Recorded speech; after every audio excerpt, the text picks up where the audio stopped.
Bienvenidos a otro programa de Etios Analiza 2019. Hoy me acompaña mi compañero César Godoy y su servidora Sofía. Y bueno, nada más recordarles que se pueden meter a la página de Etios, etios.iteso.mx, para suscribirse al boletín semanal e invitarlos a la última sesión del seminario que se lleva a cabo en el edificio S de la comunicación de lo socioambiental los jueves de 11 a 1 en el Observatorio 2. Y bueno, en el programa de hoy hablaremos de el ser humano implicado en la naturaleza, basada en la exposición que nos presentó la investigadora de la UNAM, Leticia Durán. Y pues ella nos habló un poquito sobre la naturaleza y el poder desde la ecología política, y que nos dice que la naturaleza es un ámbito ajeno a la presencia humana y resulta ser un constructivismo social. ¿Qué significa esto? Que no se puede separar la realidad de las ideas que tenemos sobre lo que verdaderamente constituye algo y su significado.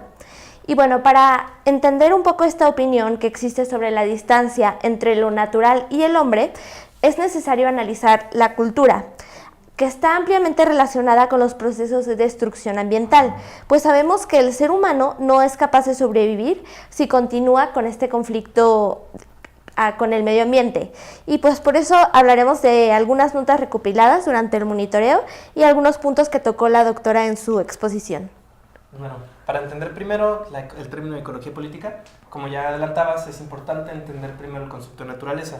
Si como referencia, si googleamos naturaleza, lo que obtenemos, como aparece ahorita en pantalla, son muchas imágenes de paisajes en los que parece que el hombre está ausente. Son ríos, son bosques, son playas en las que no vemos rastro de la actividad humana, no vemos personas, no vemos ningún objeto, ningún... El paraíso. Ajá, el paraíso, sí. El paraíso, el natural, está sí. sin personas. Sí. Entonces, esto nos sirve para entender que construimos a la naturaleza como algo en lo que nosotros vemos de fuera. Ajá. Antes, en la época de las culturas antiguas, la gente pensaba en la naturaleza como algo que lo rodeaba, pero ahora lo vemos como el mundo que está lejos de nosotros. Sí. Y entonces tenemos este concepto de que la naturaleza es salvaje, no está domesticada y nosotros no participamos de ella. Y eso ha generado que a lo largo de la historia el hombre carezca de, ¿cómo dice?, de conciencia de lo que realiza y la forma en la que eso impacta a la naturaleza. Entonces la vemos pues desde fuera y decimos, bueno, si tiramos esta basura, ¿qué es lo que puede pasar? Ajá. O sea, no pensamos... Como que no pensamos en el impacto, Exacto. en las consecuencias. Y ese impacto tampoco lo pensamos en cómo nos afecta a nosotros. Ajá. Y es algo que vemos un poquito reflejado en las notas y que veremos un poquito más adelante. O sea, no importa cuánta basura tiremos, el concepto de naturaleza siempre va a estar bonito y sí. para nosotros. Sí, porque decimos, bueno, y si tiramos la basura, bueno, la playa está contaminada, bueno, hay que levantar la basura y ya quedó. Ajá. Y eso no nos impactó de ninguna otra manera, ¿no? Ok, sí. Entonces, así como construimos las decisiones que tomamos en torno a la naturaleza. Estas decisiones generan que el tema ambiental sea un tema político. Entonces, para entender también la ecología política, tenemos que entender el poder. El poder aplicado a la naturaleza es derivado de nuestro ordenamiento político-social. Son las relaciones de poder y cómo dotamos de significado a esa naturaleza. O sea, si ya le pusimos que la naturaleza está ajena a nosotros, entonces, ¿cómo construimos a partir de eso? O sea, ¿qué decisiones generamos para nuestra relación, para mediar esa relación entre las personas y la naturaleza? Entonces, la ecología política nos dice que para explicar las disputas explicando las disputas territoriales y la forma en la que nosotros interactuamos con esa naturaleza, podemos explicar las condiciones actuales de la misma. Podemos entender por qué el mundo está así de contaminado, podemos entender por qué estamos en crisis ambiental constantemente, por qué se incendia tanto la primavera, a partir entonces de las decisiones que se toman con relación a nuestra interacción con el medio ambiente. Entonces la ecología política dice que no veamos a la naturaleza como algo de lo que estamos ajenos, sino como que nuestras decisiones políticas impactan en la forma en la que en las condiciones en las que se encuentra nuestro medio ambiente. Y un poco esa visión o percepción de que la naturaleza es ajena a nosotros es para no buscar responsables. O sea, nosotros no somos responsables del impacto que estamos teniendo en la naturaleza. Y es más fácil culpar a quien sea en vez de tomar la responsabilidad Exacto. de las acciones. Totalmente, por ejemplo, si no es que el incendio en la primavera se provoque por toda una cuestión de calentamiento y de decisiones políticas, sino porque alguien dijo, voy a quemar la primavera, como lo hemos visto en algunas noticias, ¿no? Que ya encontramos al hombre que ha incendiado 3 veces la primavera. Sí, como, sí, bueno. sí. Entonces, porque ahí no hay unas herramientas legislativas que eviten que un vato llegue y queme la primavera 3 veces. Exactamente, sí. No sé si quieres pasar a las notas. Bueno, sí, buscando un poco algunas notas sobre catástrofes ambientales donde no estuviera implicado el ser humano. La verdad me fue muy difícil encontrarlas. Encontré dos de un incendio en la primavera. Y pues Sergio Graf, el director de la CEMADET, el titular es "Extenderán época de estiaje ante riesgo de incendios forestales". Y pues más o menos aquí el culpable era la situación climática que se presentaba debido a el niño en el Pacífico, que era Es un fenómeno ambiental. un fenómeno ambiental. Entonces, aquí no era más que nada un hombre fue a quemar la primavera, sino las condiciones que se están presentando y la humedad en los tiempos de sequía son lo que están causando este tipo de incendios.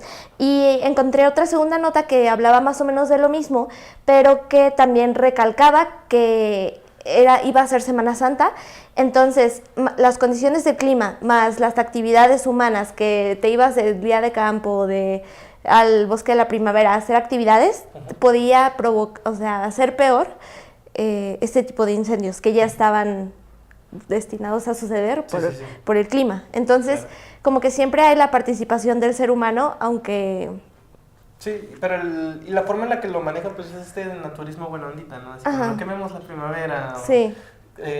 Muchas veces estas notas también se van a la cuestión de acción personal, o sea, como no tires colillas de cigarros, no hagas estas cosas. Sí. Y también con otras notas referentes al medio ambiente, como estos talleres de composta y de empieza el cambio por ti mismo, así. Sí. Este ecologismo de autogestión en el que le echa la culpa a las personas, Sí. en lugar de ver las decisiones que nos llevan a estas condiciones. O sea, en lugar de pensar, bueno, ¿por qué dejamos que las empresas químicas contaminen el río Santiago? Decimos, no tires tus desechos, no tires basura al río. Sí. Y eso va a solucionar el problema del río Santiago. Sí. O hay que poner plantas de tratamiento para arruinar el daño que permitimos que la gente haga.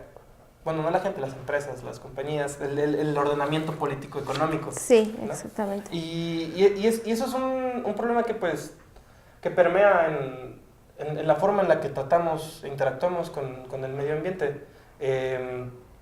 Si nos limitamos como personas tú no uses bolsas de plástico, tú no haces esto o esto otro, el impacto pues es bien poquito. Lo veíamos en una de las notas que una compañera compartió durante una sesión, en la que el impacto que puedes hacer tú como individuo es relativamente pequeño.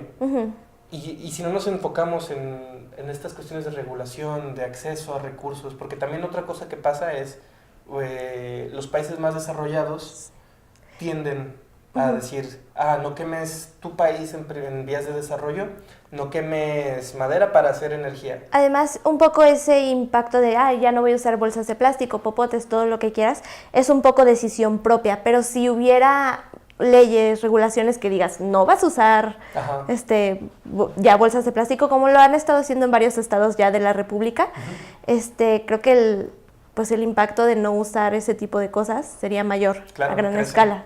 Sí, porque ya hay una cuestión como de decisiones, ¿no? O sea, no es la autogestión. Sí. Ya es un marco legal. Además se empezaría a crear habitudes. Habitudes, hábitos, perdón.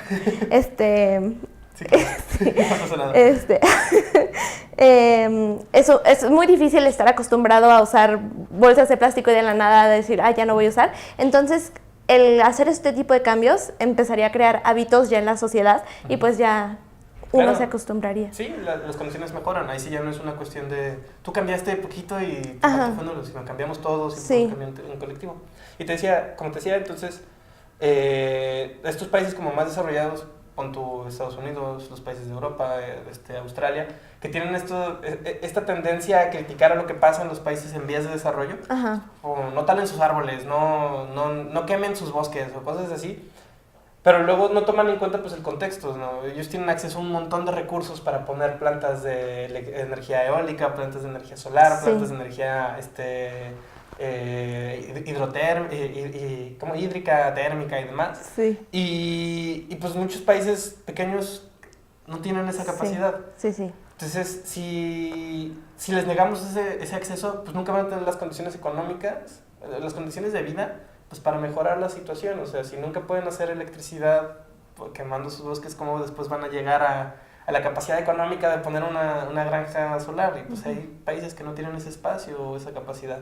Y ver este contexto, verlo todo, nos permite acercarnos a una conservación más íntegra del medio ambiente. Exacto, al final de cuentas vernos a nosotros mismos como parte del ambiente en el que nos movemos, y ese ambiente implica la naturaleza.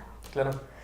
Bueno, pues yo creo que esto sería todo por esta edición de Etios Analiza, y nuevamente agradecerte por tu participación, y a ustedes por sintonizarnos, y pues este sería ya el último programa de esta temporada. En verano regresaremos. Y recordarles sobre las redes de Etius y Teso en Facebook, @EtiusObserva en Twitter y etius.observa en Instagram. Y sin más por el momento, pues nos despedimos y los esperamos en la siguiente ya edición. Déjenos en los comentarios en nuestras redes qué les gustaría que habláramos durante la siguiente temporada en verano. Los invitamos a participar de estos espacios. Muchas gracias. Gracias.